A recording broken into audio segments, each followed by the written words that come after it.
ہونے دونوں سے اس کا تعلق ہے. مثال دیتا ہوں.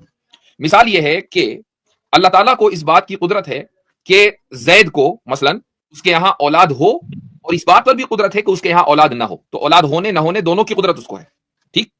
اچھا, اب اس نے ارادہ کیا, اب یہاں ارادہ صفت ارادہ آ گئی. اس نے ارادہ کیا کہ اللہ تعالیٰ کہ زید کے یہاں اولاد ہو, تو اس کا ارادہ زید کے یہاں اولاد ہونے سے متعلق ہو گیا خدا کے علم کے مطابق. خدا کو علم تھا کہ زید کے یہاں اولاد ہوگی, ارادہ متعلق ہو گیا زید کے یہاں اولاد ہو گئی.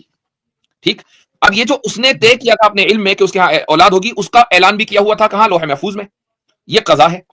تو اس کی قضا میں بھی. اچھا, اب پرابلم یہاں آتی ہے جب ہم یہ سوچتے ہیں کہ اس کی تقدیر پہلے ہوگی, اس کے بعد اس کا علم, قدرت پہلے ہوگی, اس کے بعد اس کا علم ہوگا, پھر اس کے بعد اس کی قدر ہوگی, پھر اس کے بعد قضا. یعنی ہم ٹائم میں امیجن کریں کہ آپ ایک ویڈیو ایڈٹ کر رہے ہیں اور آپ کے سامنے ایک ٹائم لائن ہے. تو آپ یہ تصور کریں کہ کسی نے خدا کی, یہ خدا کی ٹائم لائن ہے, کہ خدا کی جو قدرت ہے اس کو سب سے پہلے لایا, اس کے بعد 10 منٹ کے بعد یا 10 گھنٹے کے بعد مثلا اس کا علم لکھا لایا, اس کے بعد کچھ دیر کے بعد اس نے قدر اور پھر قضا.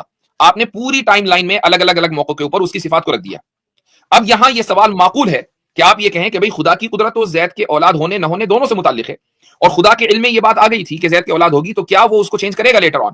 یہ معقول سوال ہے. لیکن جب خدا کی صفات میں ٹائم لائن ہی نہیں ہے, کیونکہ خدا تو خود لا زمان و لا مکان ہے, اس کے ٹائم لائن ہی نہیں ہے. جس وقت لا زمان ہے, یعنی وقت کا لفظ بھی خدا کے لیے غلط ہے, کیونکہ ہم وقت کے باہر سوچ ہی نہیں سکتے, اس لیے میں مدرجہ مجبوری لفظ استعمال کر رہا ہوں. جس وقت سے خدا کی قدرت ہے, اسی وقت سے خدا کا علم ہے, اسی وقت سے خدا کی قدر ہے, اسی وقت سے خدا کی قضا ہے, اسی وقت سے خدا کا ارادہ ہے. تو یہ کہنا کہ بعد میں وہ چینج کر سکتا ہے, یعنی یہ بنیادی طور پر غلط ہے. خدا کی ٹائم لائن ہی نہیں ہے. جی.